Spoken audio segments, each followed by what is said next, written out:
This video is actually dedicated for my African brothers and sisters who happen to be in diaspora, and most of the times going to car units or furniture units to purchase cars or anything in diaspora, right?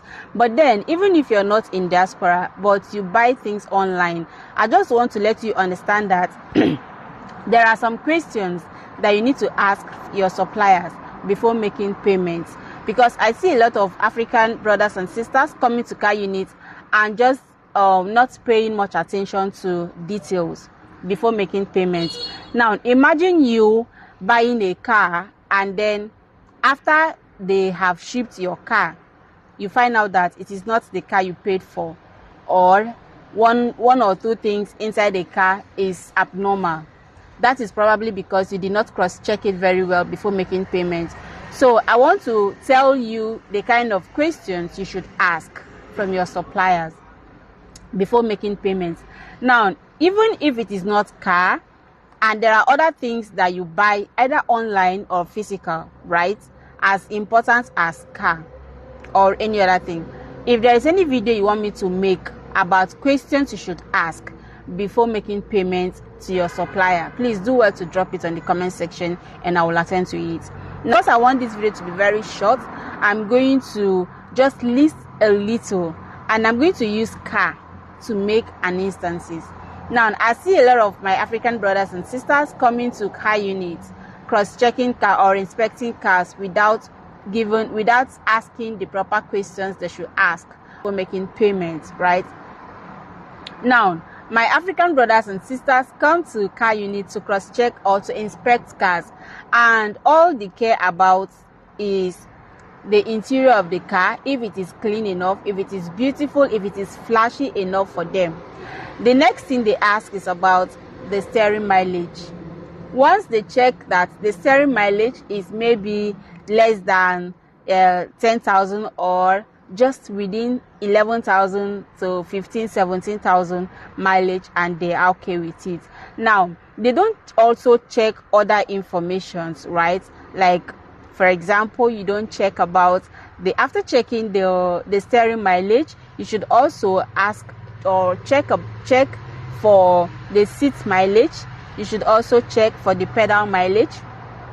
Maybe this information is not necessary for you, but I think it is necessary, right? There are also information you should ask before making payments. For example, you should ask your supplier to give you detailed information about the car history.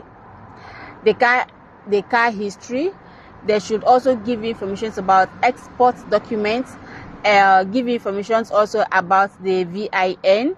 They should also give you information about maybe making a video of the engine for you, whether you are around, you are on the site, or you are outside. They should make a video of the engine for you. I see that they inspect cars without test driving, right? You want to pay for car and you can't test drive to see if the transmission is smooth enough, or if the automatic transmission is shaking, or if the automatic transmission is cracky, is jerky, or is exitating, right? These are all the information you should ask before making payments in your car. Like I said, there are other ones, but because I don't want this video to be very long, that's why I'm making it very short. If there's any other information you need, or any other questions you think you need to ask yours, or if you want to know more questions you should ask your supplier before making payments for any product you are buying, please drop it on the comment section. Drop the product you want to buy and I'll make a video on that. Yes, like I said, my brothers and sisters in diaspora, my African brothers and sisters, if you meet your brother or your sister in a Chinese organization, or not just Chinese country, anywhere outside your country, you meet your brother and sister serving the Chinese, even if you're not going to work directly with your brother or your sister, right? at least do well to acknowledge their presence in that organization. Even if they say, hi brother, good afternoon or good morning, don't ignore them. It is very, very hurtful, right? Do not ignore them. At least just respond to them. Hi, hello, how are you? That goes a long way to encourage your brother or your sister, because it could be you, it could be your brother, it could be your sister serving like that, right? So don't ignore your brother or your sister in diaspora, or when you meet them and see them where they are trying to make ends meet. Thank you very much for watching. Do well to like and share our video if it is helpful to you, and do watch out for our next video. Bye.